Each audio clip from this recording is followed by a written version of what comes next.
Our approach is firmly rooted in the purposes and principles of the UN Charter, peaceful settlement of disputes, sovereign equality of member states, and respect for international law and multilateralism.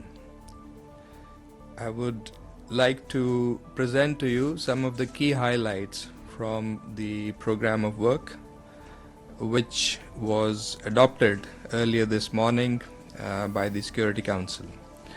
It includes a full schedule of periodic and mandated briefings and other meetings across a broad range of regional and thematic issues. Let me point to some of the key elements of this program. First, signature events. Pakistan will convene 2 signature events during its presidency. First, high-level international peace and security through multilateralism and peaceful settlement of disputes. It will be scheduled on 22nd July. It will be chaired by the Deputy Prime Minister and Foreign Minister of Pakistan, Senator Muhammad Ishaq Dar. And the Secretary General is expected to brief the Council.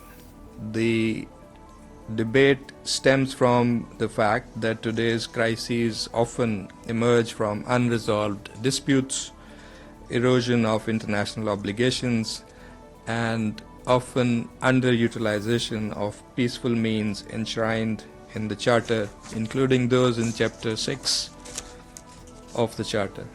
We aim to reflect on the effectiveness of dispute settlement mechanisms, discuss obstacles to implementation of Council resolutions, explore ways to enhance diplomacy, preventive diplomacy, mediation, and technical support, and reinforce the commitments made in the Pact for the Future towards preventive diplomacy and peaceful dispute resolution. Secondly, we'll have a briefing on cooperation between the UN and regional and sub-regional organizations, and in that context, a briefing with the Organization of Islamic Cooperation. It will be held on 24th of July, and again, the Deputy Prime Minister and Foreign Minister of Pakistan will chair this briefing, and this meeting will spotlight the UN's engagement with the OIC, which represents 57 member states across 4 continents. The OIC has played an increasingly important role in conflict prevention and mediation, humanitarian response, and post-conflict recovery, and particularly promotion of dialogue and cooperation. This briefing will explore ways to institutionalize and deepen cooperation between the UN and the OIC, especially in support of peace processes in different situations. And we'll also have the quarterly open debate on Middle East, including the Palestinian question. This is scheduled on 23rd of July, and we are considering to elevate it to a ministerial level. This meeting will reaffirm Council's responsibility to protect civilians, uphold international humanitarian law, and push for an immediate ceasefire, as well as a just and lasting solution based on UN resolutions regarding the Palestinian question. Then you will have a look at the program of work. Throughout the month, the Council will consider several country-specific and thematic files. Mostly these are mandated briefings and situational updates. These include Colombia, we have Haiti, we have Cyprus, we have Sudan, ICC, and updates, monthly updates on Syria, Yemen, and also consultations on Lebanon in the context of Resolution 1701. We remain ready to convene additional meetings should developments on ground, particularly in Africa, Middle East, Asia, require timely Council engagement. Lastly, on working methods, to which Pakistan is deeply attached as an elected member of the Security Council, let me briefly outline our working methods and approach for this month. First, transparency and inclusivity. We are committed to an open and consultative presidency. We will remain in touch. We will maintain close coordination with all council members and keep the wider UN membership engaged. We will also ensure timely and clear communication with the media and the civil society. Secondly, member state engagement. We are organizing wrap-in and wrap-up sessions at the beginning, at the end, and the end of the month, and we will also hold regular briefings and informal consultations as needed. Thirdly, responsiveness to crises. We will monitor global situations closely, especially in conflict zones such as the Middle East, Africa, where we have Sudan, DRC, and other situations of which Council must remain seized and must remain nimble and credible. And lastly, support to subsidiary bodies. We have kept Fridays largely open for meetings of the subsidiary bodies. You know that there was a considerable delay in the agreement on the chairs of subsidiary bodies. Now it has been decided, so it's time to, catch up on the gaps that are there in the working of these important bodies. Pakistan also serve as chair and co-chair of subsidiary bodies, including 1988 Taliban Sanctions Committee and also the informal working groups on sanctions and documentation.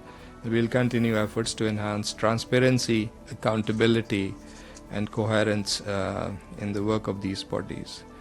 Looking ahead, our focus will remain on ensuring that the Council's work this month is anchored in three key principles: responsibility, relevance, and resolve. We are mindful of the role and responsibility of the presidency and will approach this task with professionalism and the seriousness that it deserves. We value continued engagement of the media, in particular, in conveying the work of the Council to global public, and welcome your comments, your questions and insights as we move forward. With that, I would like to conclude my opening remarks, and I'm available for your questions and comments. Yes, Eddie, please. Thank you very much, Mr. Ambassador, on behalf of the United Nations Correspondents Association, for doing this briefing. My name is Edith Lederer from the Associated Press. First, a question on your two signature briefings on multilateralism on the 22nd and on UN engagement with the OIC on the 24th. Are you expecting any outcome documents on either of those meetings? And secondly, the Council is going to be discussing Haiti tomorrow, and the president of the Economic and Social Council today urged the Council to take action on trying to beef up funding for a logistics package for the multilateral force in Haiti. Are you expecting any action to be taken? Thank you. Thank you. Thank you, Edith. On your first question, yes, we have two signature events, as I pointed out. And yes, we will be aiming for outcomes from both events. And this is in line with what I see and hear in general, not only among the Council members, but among the non-Council members, that there is expectation that Council's work, Council's discussions and proceedings should also lead to outcomes where possible. So we have that desire and that expectation, and we'll brief you more about that as we proceed with those discussions. Secondly, your question about Haiti, and you referred to the remarks by the president of the ECOSOC, which obviously ECOSOC is also engaged closely with the developments in Haiti. And incidentally, we had a full discussion on Haiti in the month just ended, and all those questions about how to tackle this very complicated situation that is there in terms of response and what kind of best possible response and in what time frame are under discussion. And as you know that the recommendations of the Secretary General that were contained in his letter of 24th February are before the Council. So I can tell you that there is already an intense discussion among the Council members, and tomorrow's briefing and consultations, obviously, which are on BINU, also are in a way related. So this discussion is ongoing. We hope to move in a positive direction. Dr. Siam. Thank you. Assalamu alaikum, Mr. Ambassador. Abdul Hamid Siam of the Arabic Daily Al-Quds Al-Arabi. I have two questions. One for you as a representative of Pakistan, and the second about the UN. And my first question about the position of Pakistan. You took a principled position supporting Iran when it was attacked by Israel and the US. Are you concerned that they might start targeting Pakistan being a nuclear state? Because some countries don't want to see a powerful a Muslim country to have nuclear capabilities. So are you concerned about that? And my second question about the report of the children in armed conflict. We have noticed that Catherine Russell did not attend the meetings when they talk about Palestinian children. Virginia Gamba gave a very unfair report to the Palestinians, talking about only 1,269 children killed. And when the Algerian ambassador criticized her, she walked out in a very unexpected move. Other senior UN officials did not live up to their mandate. Pramila Patten is one of them, and others. So what is your take as the President of the Security Council when you see these kind of act of senior UN officials? Thank you.